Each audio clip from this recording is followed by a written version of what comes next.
do nosso Senhor Jesus Cristo esteja com cada um de nós, amém? Amém. Hoje eu estou ouvindo um pouquinho melhor. Nossa, quando seu ouvido não está tão trancado, é tão bom. Semana passada eu não ouvia nada, mas ainda não está 100%. Por causa da sinusite, né? Eu não ouvi aqui em cima, agora eu estou ouvindo. Isso já é um ótimo sinal. Nós estamos estudando sobre a jornada de fé. Eu quero começar com algumas perguntas hoje. Primeira, o que é ser igreja? Pergunta bem simples, bem básica, todos nós deveríamos conseguir respondê-la, mas ela pode ser mais confusa e profunda do que a gente julga. Justamente por ela ser uma pergunta simples. Sabe como é que fala o simples também precisa ser explicado? É mais ou menos algo assim, né?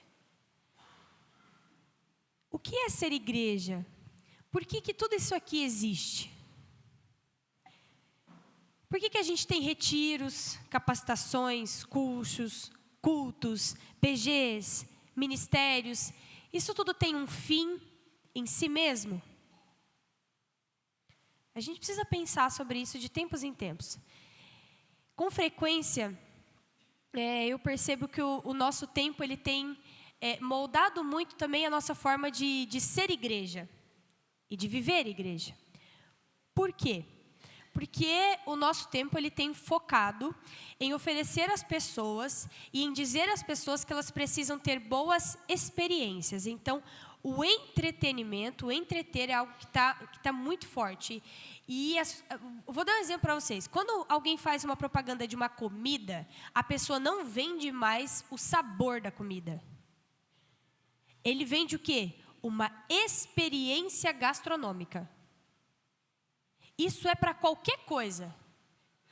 Se a pessoa monta uma loja, ela não chama você para comprar uma roupa, ela chama você para ter uma experiência de vestir-se de tal e tal forma, entende? Tudo é muito voltado para a sensação que aquilo que está sendo nos ofertado vai nos dar. Entenderam? Comece a prestar atenção nas propagandas que aparecem para você.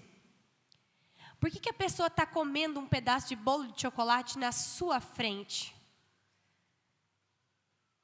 Porque ela quer causar em você o desejo de ter a mesma experiência que ela. E isso é algo muito, muito forte em todas as áreas. Vou dar outro exemplo. A gente está doente já faz quase um mês lá em casa, então está todo mundo meio de cama. Um dia sai um, entra outro. De sexta para cá foi eu, a Rebeca e o Felipe. Por isso que eles não estão no culto hoje, porque a Rebeca ainda tá com início de pneumonia, então ela tem que ficar mais em casa, né? Enfim, e aí a gente está assistindo muitos jogos da Copa, porque o Felipe adora, né?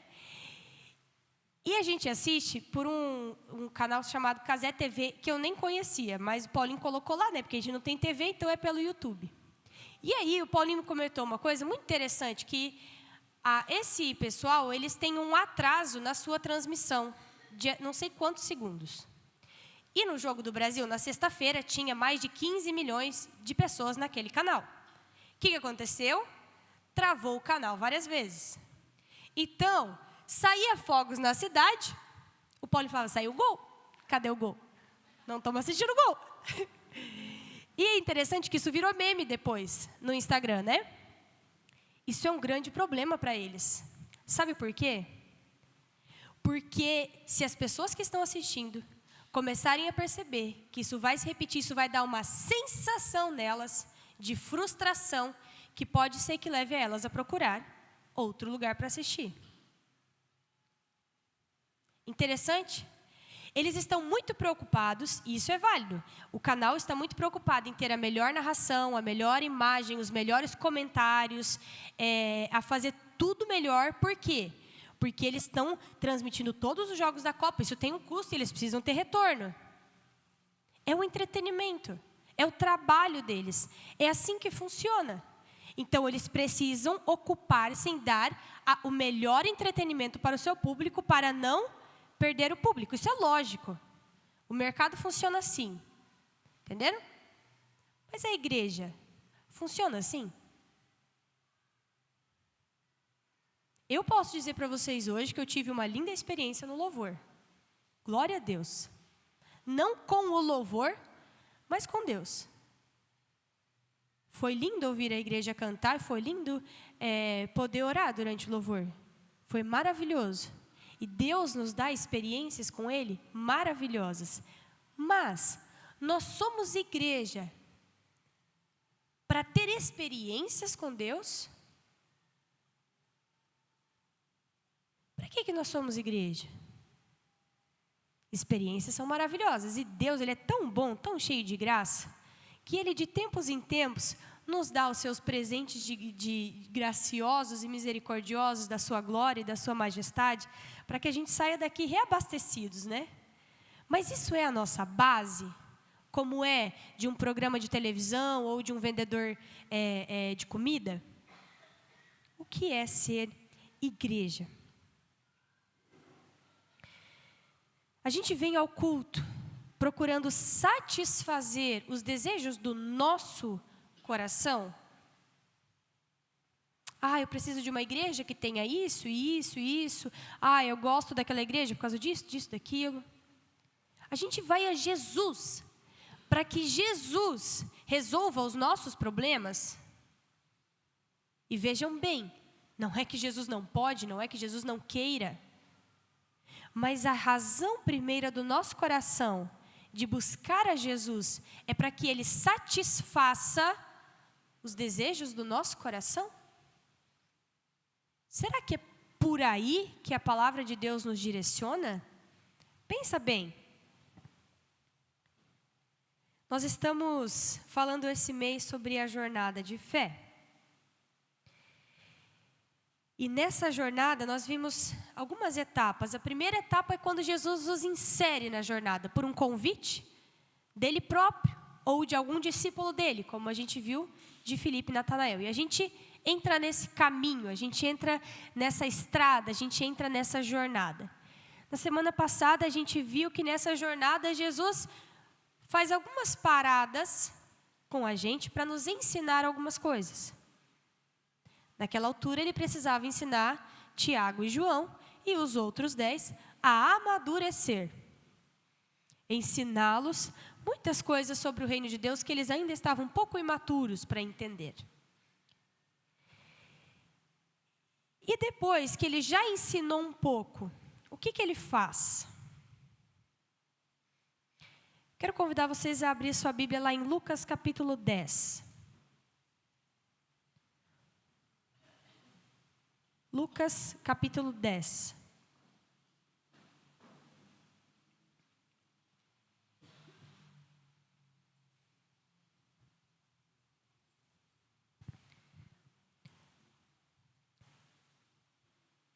Evangelho segundo Lucas, capítulo 10. Os discípulos estavam com Jesus, buscavam Jesus e iam a Jesus. A multidão, via de regra, buscava Jesus para ser alimentada ou curada. E depois ia embora. A maioria.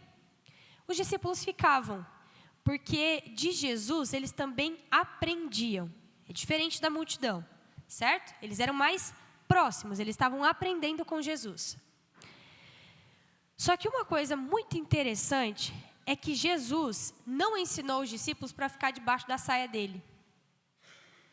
Jesus não ensinou os discípulos por 3 anos para ficar debaixo do guarda-chuva dele o tempo inteiro grudado nele. Como que a gente sabe isso? Algumas vezes Jesus envia.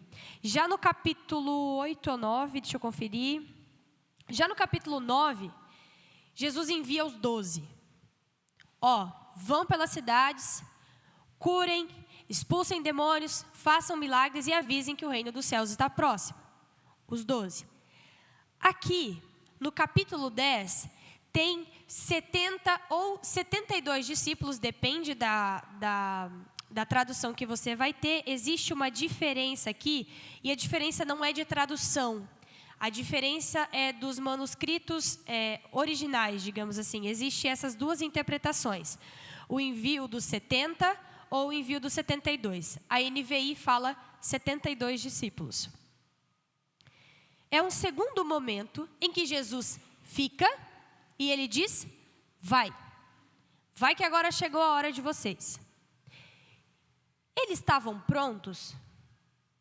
Não. O texto que a gente viu na semana passada de Tiago e João fazendo uma pergunta que não tinha nada a ver para aquele momento, acontece muito depois que isso daqui, quando Jesus já está indo para a cruz. Isso aqui é no início.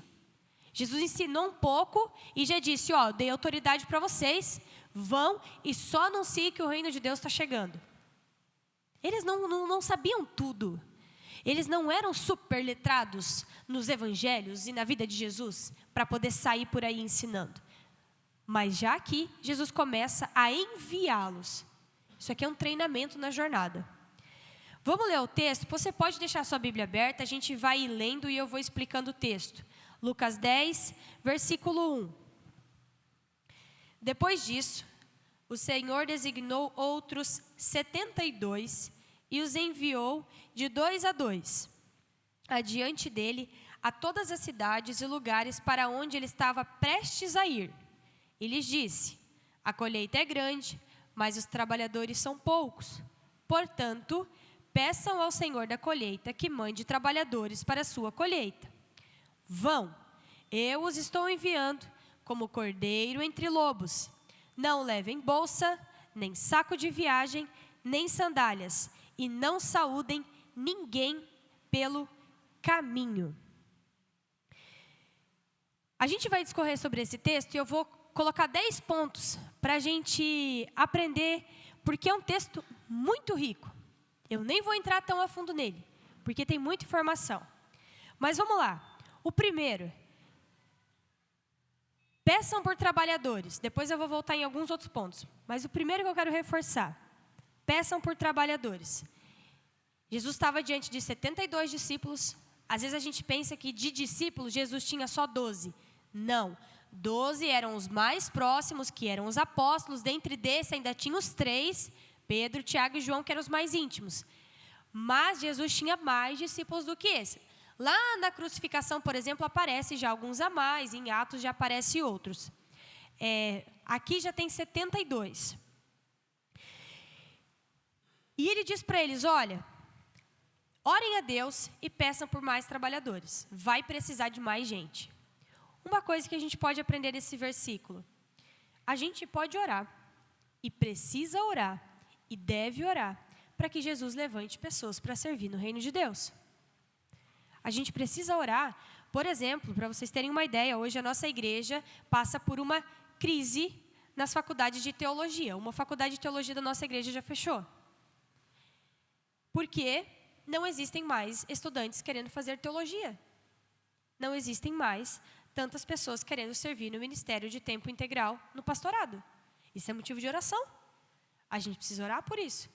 A gente precisa orar por pessoas que querem ser enviadas para outros países, para serem missionários, para outros estados, para serem missionários. Pessoas que querem servir.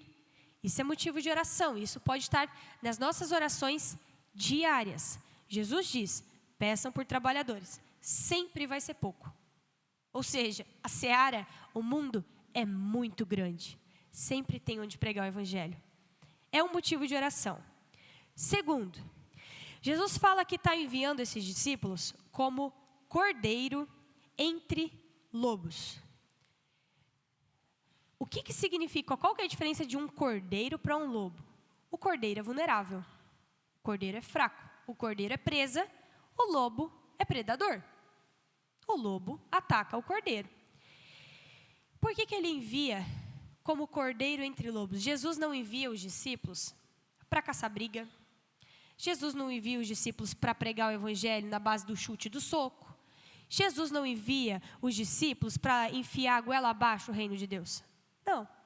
Jesus fala para eles, vão e falem que o reino dos céus está próximo. Vocês vão ser como cordeiros. Quem são os lobos? Ele está dizendo assim, vai ter muita gente de coração duro. Vai ter muita gente que não vai receber vocês. Vai ter muita gente que não vai querer ouvir. Vai ter muita gente que está fechado para o Evangelho. Se preparem para isso, saibam disso. Mas não parem de pregar por causa disso. Eles já estavam avisados que enfrentariam dificuldades, mas que diante disso, eles mesmos não precisariam se tornar como lobos, ou seja, ficarem ferozes, com raiva das pessoas. Não. O serviço de vocês é ir e pregar o Evangelho, pregar o reino de Deus. Terceiro, não levem nada, nem sacola. Não leva comida, não leva mala de viagem, não leva nada. Jesus está ensinando os discípulos a confiarem. Essa viagem de missão que eles fazem para os apóstolos é a segunda, mas para a maioria dos que estão aqui entre esses 72 e a primeira, é uma viagem que treina confiança. Tu já pensou, vamos juntar aqui a igreja, todo mundo, a gente vai fazer duplinha, todo mundo duplinha. Vocês vão pegar todas as cidades da região e vão ir anunciar o reino de Deus. Vamos pegar aqui umas 10, 15, 20 cidades na região. A gente vai plantar a igreja aqui, então a gente primeiro vai enviar vocês a pregarem. Mas vocês não vão levar nada, vocês não vão levar roupa reserva, não vão levar calçado reserva, não vão levar comida, no máximo pode levar uma água para tomar no caminho. Quem vai? Rapaz, Jesus está dizendo, confia. Confia.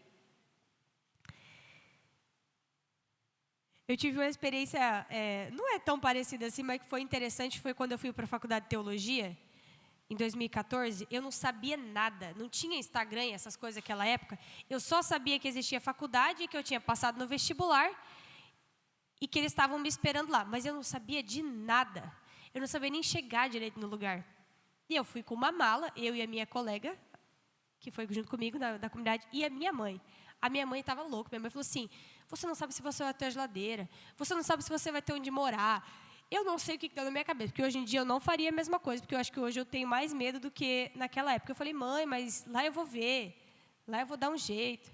Foi bem interessante. A gente chegou lá de tarde, de noite, a gente já tinha uma casa mobiliada para morar, que era uma república que tinha sido desocupada, e o diretor da FATEV na época falou assim, não, já tem uma república para vocês, pode ir, estava tudo lá dentro, não precisei comprar nada, só um colchão.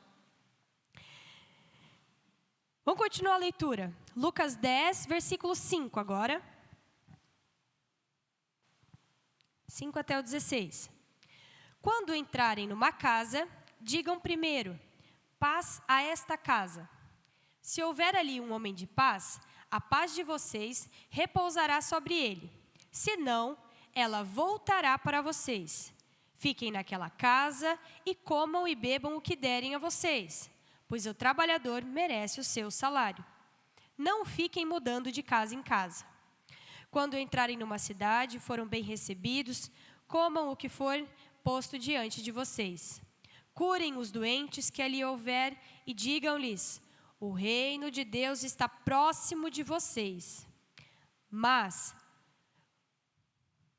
quando entrarem numa cidade e não forem bem recebidos, saiam por suas ruas e digam, até o pó da sua cidade, que se apegou aos nossos pés, sacudimos contra vocês. Fiquem certos disso. O reino de Deus está próximo. Eu digo, naquele dia haverá mais tolerância a Sodoma do que para aquela cidade. Ai de você, Corazim! Ai de você, Betsaida! Porque se os milagres que foram realizados entre vocês fossem em Tiro e Sidom, há muito tempo, elas teriam se arrependido, vestido roupas de saco e se cobrido de cinzas. Mas no juízo haverá menor rigor para Tiro e Sidom do que para vocês. E você, Cafarnaum, será elevado até o céu? Não, você descerá até o Hades. Aquele que dá ouvidos a vocês está me dando ouvidos. Aquele que os rejeita está me rejeitando. Mas aquele que me rejeita está rejeitando aquele que me enviou.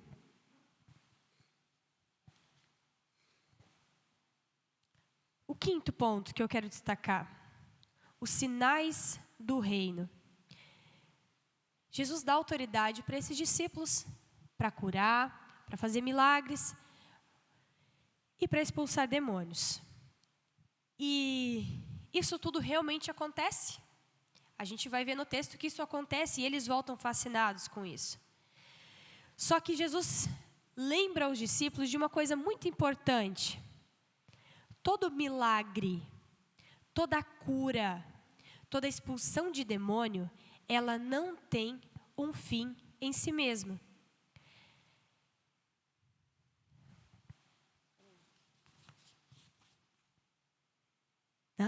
Eu pulei o 4. Obrigada, César. Deixa eu voltar. Quarto, Jesus diz: busquem lares de paz. Alguém aqui que já está mais tempo na comunidade, estudou no período da célula sobre lares de paz? Ergue a mão. Tu, Davi? Tu era uma criança? Tu lembra? Quem mais? Valdemar e a Cláudia, Baltazar. Vocês lembram dos lares de paz? Uma instrução que era dada aos líderes de célula e as pessoas que buscavam multiplicar é: busquem por lares de paz. O que é isso? Lares que abrem as suas portas para receber o evangelho e para dali, a partir daquele lar, novas pessoas encontrarem Jesus.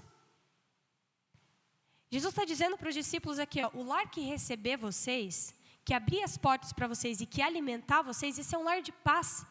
Ali mora um homem de paz, de coração aberto para receber o evangelho. Deem a minha paz a essas pessoas.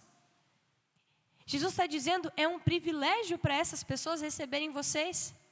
Se você recebe um pequeno grupo na sua casa, se você abre a sua casa para um pequeno grupo, que a sua casa seja cheia de paz, que você seja homem e mulher de paz, e que o seu lar tenha paz, porque isso é bíblico.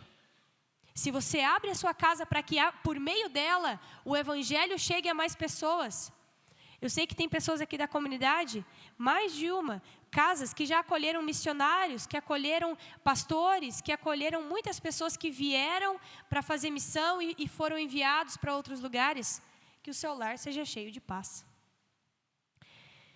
Agora sim, quinto, os sinais do reino de Deus. Os milagres, as curas, as maravilhas, os demônios que são expulsos diante do nome de Jesus, são um fim em si mesmo? O que significa um fim em si mesmo? Quando eu oro por uma cura, quando eu oro por um milagre na minha vida, o meu desejo com esse milagre é apenas que o meu coração fique bem ou que a minha saúde fique bem? O fim em si mesmo é o milagre pelo milagre, o milagre apenas para mim. Não. Biblicamente, todo milagre que Jesus fez salvava uma vida daquilo que ela estava sofrendo, mas aquela vida anunciava o reino de Deus a todos que estavam ao redor. O primeiro milagre de Jesus, transformar água em vinho no casamento, não foi para salvar o desastre que ia acontecer no casamento se não tivesse mais vinho, que ia ser uma vergonha para os noivos. Foi para que os discípulos, e o texto bíblico está escrito isso, foi para que os discípulos soubessem que ele é o Filho de Deus. Em vários textos da Bíblia, quando há milagres, você pode ler lá o porquê daquele milagre. Porque Jesus fazia milagres para que as pessoas entendessem quem ele era e o poder que ele tinha. E quando os discípulos curam em nome de Jesus, expulsam demônios em nome de Jesus, eles vão dizer: uau, isso acontece? Em teu nome, Jesus. E aí nós vamos para o sexto ponto. Estou certo, né? Eu posso olhar aqui, né, Luísa? Você ajuda pra caramba. As cidades. Tem algumas cidades que são citadas aqui. Ele vai dizer: ai de ti, Corazim, ai de ti, Betsaida, e ai de Cafarnaum. São 3 cidades que ele demanda juízo. E ele compara essas 3 cidades com Tiro, Sidom e Sodoma. Quais são as diferenças dessas cidades? Corazim, Betsaida e Cafarnaum são cidades que Jesus passeia bastante e que muitos milagres são realizados. O ministério de Jesus acontece muito em Cafarnaum. Tiro e Sidom já são um pouco mais retiradas e Sodoma é do Antigo Testamento. Sodoma é destruída junto com Gomorra por causa da sua promiscuidade, principalmente na área da sexualidade. E aí Jesus está dizendo o seguinte: ai de vocês, cidades que viram muitos milagres, que me receberam muitas vezes, mas que não creram. Ai de você, Betsaida, ai de você, Corazim, ai de você, Cafarnaum. Porque eu estive aí, eu realizei milagres, eu preguei e vocês não se converteram. No dia do juízo, haverá mais rigor sobre vocês do que sobre Sodoma, que foi destruída com fogo do céu, de tanta perversidade que havia lá. O que isso significa para a gente? Ai de nós, quando caímos na religiosidade e achamos que sem amor a Jesus, sem temor a Jesus, nós seremos menos julgados do que aqueles que estão afundados na sua maldade, do que aqueles que estão nos presídios, do que aqueles que são perversos e sabem da sua perversidade. Jesus está dizendo: ai de vocês que ouviram o evangelho e não se converteram. Haverá mais rigor sobre vocês do que sobre aqueles que não ouviram. É a mesma linha de raciocínio. É por isso que ele faz a comparação dessas cidades. Vamos continuar a leitura. Versículo 17.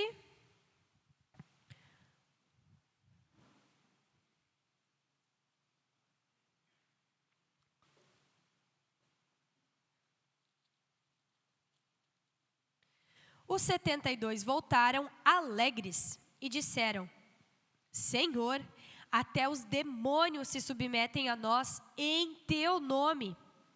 Ele respondeu: eu vi Satanás caindo do céu como um relâmpago, e dei a vocês autoridades para pisarem sobre cobras e escorpiões, e sobre todo o poder do inimigo. Nada lhes fará dano. Contudo, alegrem-se, não porque os espíritos se submetem a vocês, mas porque seus nomes estão escritos nos céus. Naquela hora, Jesus, exultando no Espírito Santo, disse: eu te louvo, Pai, Senhor dos céus e da terra, porque escondeste estas coisas dos sábios e cultos e as revelaste aos pequeninos. Sim, Pai, pois assim foi do teu agrado.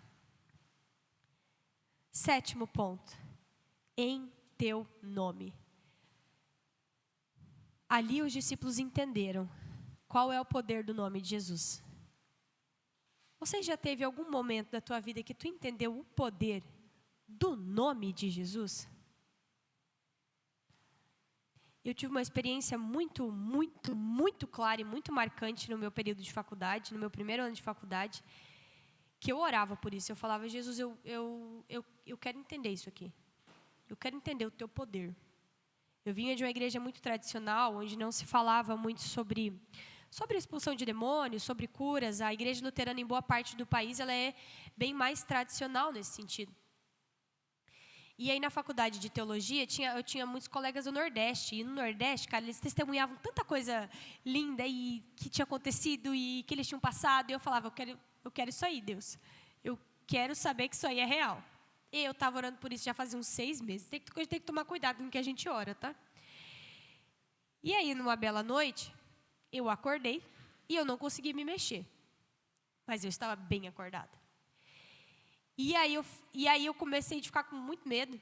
E a única coisa que me veio na cabeça naquela hora foi de repreender em nome de Jesus.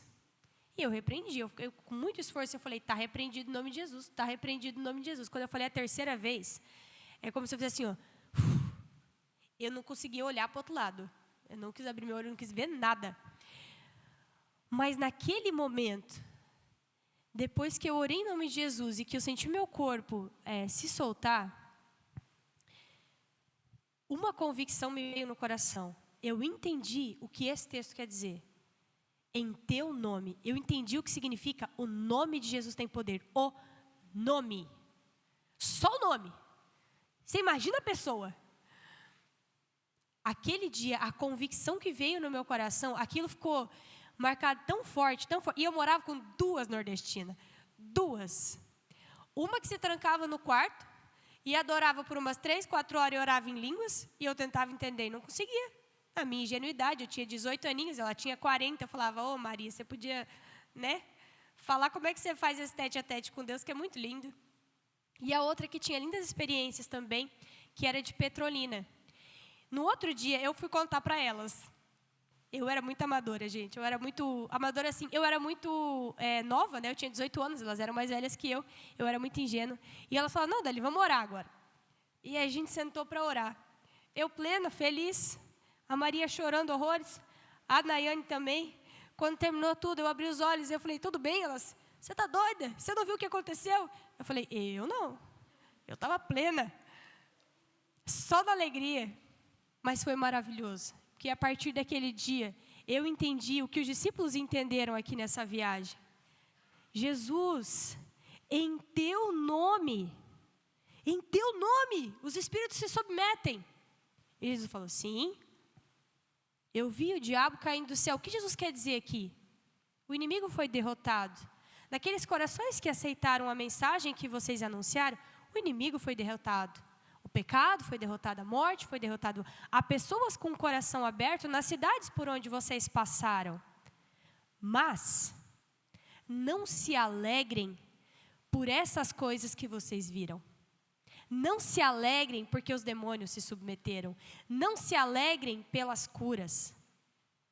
Não se apeguem às experiências que vocês tiveram. Não se apeguem, não se segurem no êxtase, na satisfação que vocês tiveram em ver o que vocês viram. No que eles deveriam se segurar? Da onde deveria vir a alegria deles? O que o texto diz? Da salvação. Se alegrem, porque o nome de vocês está escrito no livro da vida. O que Jesus está dizendo? Aí volta lá para o que eu falei no começo. Deus nos presenteia, sim, com momentos maravilhosos, com experiências maravilhosas na caminhada de fé. Mas elas vêm e vão. Assim como tem experiências lindas, tem tempo de deserto. E às vezes o deserto pode durar anos. Se a gente se agarra no desejo de ter satisfação, no desejo de ter prazer, de ter entretenimento numa igreja ou em Cristo, isso não é fé. Isso é o teu coração querendo coisa. Jesus diz que a alegria de vocês venham do fato de vocês serem salvos.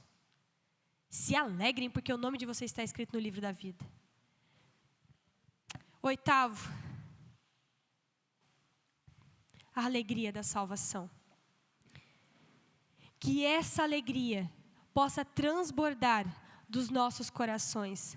Quando nós aprendemos com um texto desse, quando nós vemos que os discípulos voltam alegres, de uma missão que eles nem sabiam se eles iam ter onde comer. Eles não levaram roupa, não levaram bagagem, não levaram nada. E eles voltam alegres, eles voltam felizes. A gente pode aprender também que isso também se trata da gente.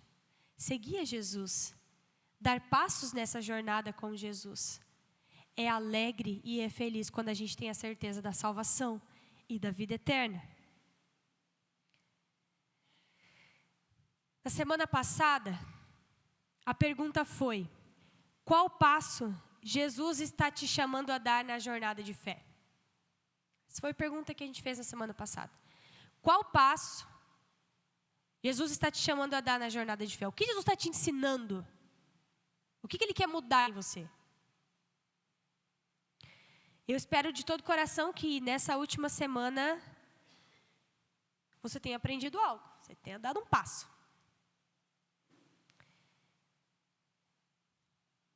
Hoje, a gente tem algumas outras perguntas.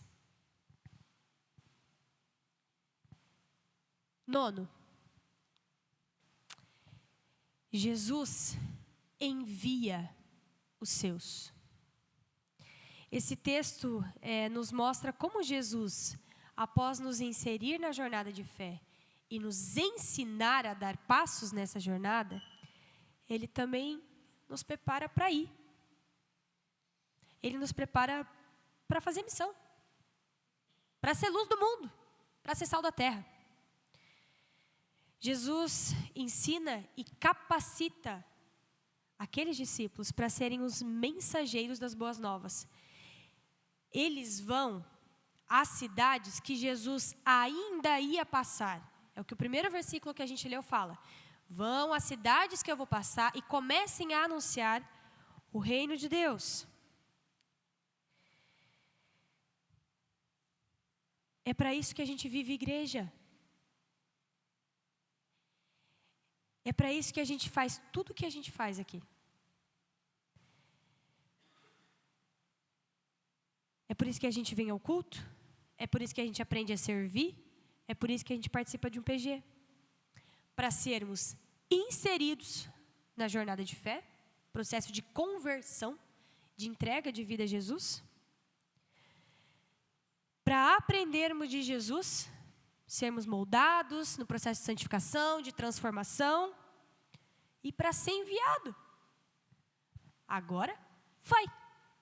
Prega o evangelho, seja sal da terra, seja a luz do mundo. Lá fora, anuncie as boas novas. Lá fora, lá na tua casa, lá na tua escola, lá na tua faculdade, lá no teu trabalho, seja um pequeno Cristo, um cristão. É para isso que a gente vem aqui. A gente não vem aqui para garantir nosso lugar na eternidade. Se tu crê em Jesus, tu está garantido já. A única condição para ser salvo é crer, é fé. A gente vem aqui e a gente se reúne aqui para que mais pessoas adentrem nessa jornada e para que aqueles que já estão nas jornadas possam ser lapidados, moldados e enviados a continuar pregando nesse mundo. E o último ponto que precisa ser ressaltado nesse texto. Jesus envia os discípulos de 2 em 2. Pensa comigo, se não é lógico. Se eles fossem enviados sozinhos, eles alcançariam mais lugares, mais cidades. 72, né? Dá para ir bem mais. Por que não?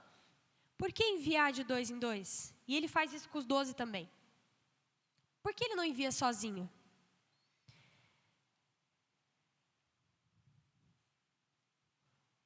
Para que um não deixe o outro tropeçar. Para que um sustente o outro quando estiver desanimado. Para que um exorte o outro quando estiver pecando. Para que um cuide do outro quando adoecer. Os dois, o 2 em 2 é o princípio bíblico do discipulado. Não fique sozinho na caminhada. Conte sempre com alguém mais perto que te ajude quando o id estiver difícil.